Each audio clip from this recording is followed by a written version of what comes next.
اور کھا لینے کے بعد اب سوچنے لگے کہ آخر وجہ کیا ہے، یہ سیب ہم نے تو کھا لیا ہے، اس کا مالک کون ہے، باغ کا مالک کون ہے، یہ سیب کہاں سے آیا ہے، اور لینے کے بعد اب اس کے تلاش میں چلے کہ اس کے مالک کو جب تک اس کی اجرت نہ دے دوں گا تب تک یہ ہمارے لیے حلال نہیں ہوگا، اور حلال نہیں ہوگا تو ہمارے جسم میں جا کر یہ خون جو بنے گا وہ خون نجس ہوگا، اور اس کا اثر ہمارے بچے تک آ جائے گا، آنے والی نسل پہ آ جائے گا۔ آپ ڈھونڈتے ڈھونڈتے چلے باغ کے مالک، تو میں مختصر واقعہ کر رہا ہوں، باغ کے مالک سے پوچھا، وہاں کے جو تھا اس نے کہا کہ آدھا میرا حصہ ہے، لیکن اس کا اصل مالک جو ہے فلاں فلاں ہے۔ پہنچے وہاں تک صاحب مالک تک، جو اس نے دیکھا کہ کہا کہاں سے آ رہے ہیں، کہ میں فلاں جہاں سے آ رہا ہوں، آپ کے باغ کا ایک سیب ٹوٹ کر بہتا ہوا چلا گیا تھا جس کو میں نے کھا لیا تھا، میں نے چاہا کہ اس کی اجرت آپ کو دوں تاکہ وہ مجھ پر حلال ہو جائے۔ جیسے اس نے سنا کہا کہ دیکھیے ایک شرط ہے میری۔ کہا شرط کیا ہے؟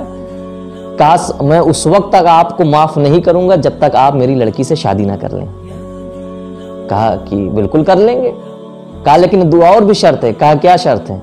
کہا دوسری میری شرط یہ ہے کہ جو میری لڑکی ہے وہ اندھی بھی ہے، آنکھوں سے دیکھتی بھی نہیں ہے، ہاتھ سے لولی بھی ہے، پیر سے اپاہج بھی ہے، لیکن اس سے آپ سے شادی کرنے پڑے۔ اب یہاں دیکھیے مقدس اردبیلی کے والد صاحب کا تقوی کا عالم دیکھیے۔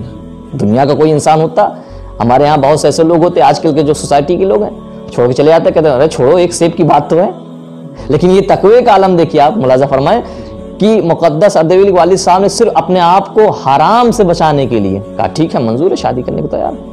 اور اس کے بعد جب پہلی رات میں جب گئے ہیں جب عروسی کے، اب جیسے داخل ہوئے، جیسے دیکھا کہ نہ اپاہج ہے، آنکھوں میں روشنی بھی ہے، ہاتھ بھی صحیح ہے، فوراً باہر آ گئے اور آنے کے بعد کہنے لگے یہ کیا لگتا ہے یہاں پہ کوئی اور عورت آ گئی، کوئی اور لڑکی آ گئی۔ کہا کیا ہوا؟ کہا آپ نے کہا تھا کہ ہماری بیٹی اندھی بھی ہے، آپ نے کہا تھا میری بیٹی اپاہج بھی ہے، آپ نے کہا تھا میری بیٹی لولی بھی ہے، اور یہاں پہ جو اندر ہے وہ دیکھ رہا ہوں آنکھ سے دیکھتی بھی ہے، پیر بھی اس کا ٹھیک ہے، ہاتھ بھی اس کا ٹھیک ہے۔ کہنے لگا میں اس لیے کہا تھا کہ میری بیٹی نے آج تک کسی نامحرم کو اپنی آنکھ سے نہیں دیکھا۔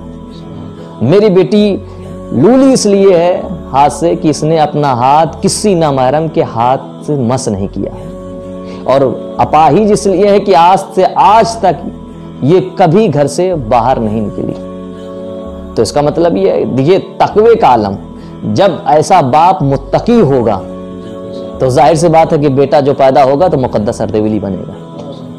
تو یہ ہے کہ تربیت کا عالم۔ اب صاحب بہت سے لوگ اعتراض کر سکتے ہیں، صاحب وہ تو 200-250 سال 300 سال 400 سال پرانی باتیں ہیں، آج کے زمانے میں بڑا مشکل ہے، آپ کیسے کون ویسا کر سکتا ہے، اتنا تقویٰ کہاں کس کے یہاں، سب کے یہاں فراڈ ہے، سب کے یہاں ایسے نہیں، دیندار آج بھی ہیں اور بہت سے ہیں۔ آپ ایران میں دیکھیے علماء کرام ہیں، مراجع کرام آپ کو دیکھیے، آپ کے لیے نمونے عمل ہیں، اہل بیت علیہم السلام کی سیرت آپ کے لیے نمونے عمل ہے، آئیڈیل ہے آپ کے لیے۔ اب دیکھیے چھوڑیے، ہم کہتے ہیں مرجع کرام کو وہ دیکھیے، اہل بیت کو چھوڑیے، مرجع کرام کو آپ دیکھیے پہلے، تب اہل بیت کی بات اب بہت دور ہے۔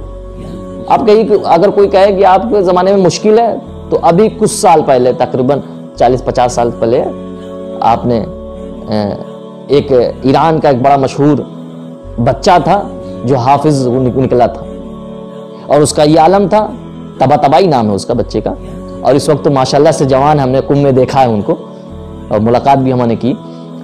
تو یہ بچہ 5 سال کے اندر حافظ قرآن ہو گیا، 5 سال کے اندر۔ اچھا وجہ کیا تھی؟ 5 سال میں حافظ قرآن اس لیے ہوا کہ ان کے ماں باپ نے جب ازدواج کیا، جب شادی کی، تو انہوں نے مہر رکھا کہ ہم لوگ قرآن کو حفظ کریں گے، مہر یہ رکھا گیا۔ ماں باپ حفظ کرتے رہے، جب بچہ پیدا ہوا ماں باپ پہلی آیت پڑھ رہے ہیں، بچہ دوسری آیت پڑھ رہا ہے۔ تو یہ دیکھیے تربیت کہاں سے ہوتی ہے؟ تو تربیت ماں باپ سے ہوتی ہے۔ ہم نے ایک دلی میں دیکھا تو ایک صاحب تھے، تو کہنے لگے کہ مولانا ہمارے بچوں پر جو تربیت کا اثر جو ہوا ہماری وجہ سے ہوا، اور ہمارے دادا کی وجہ سے ہوا، ہمارے باپ دادا کی وجہ سے ہوا۔ ہم نے کہا کیسے؟ کہنے لگے کہ جب ہمارے والد محترم جب گھر سے باہر نکلتے تھے تو ہم ہمیشہ اپنے باپ کو ہاتھ کو چومتے تھے، ان کی پیشانی کو چومتے تھے اور ان کو سلام کرتے جاتے تھے۔ تو ہمارے جب بچے پیدا ہوئے تو ہمارے بچے بھی وہی عمل انجام دے دیتے جیسے ہم اپنے والد محترم سے پیار کرتے تھے۔ اور اس کالونی کے لوگ بڑے خوش ہوتے تھے، بھائی آپ نے کیا سنسکار دیا، کیا تربیت دی اپنے بچے کو، کہ آپ کے بچے جب جاتے ہیں تو آپ کے گلے لگتے ہیں, آپ کی پیشانی کو چومتے ہیں. ہمارے بچے تو ایسے نہیں ہیں.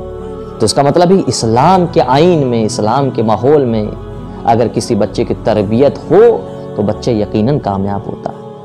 فقط السلام ان الحمد للہ.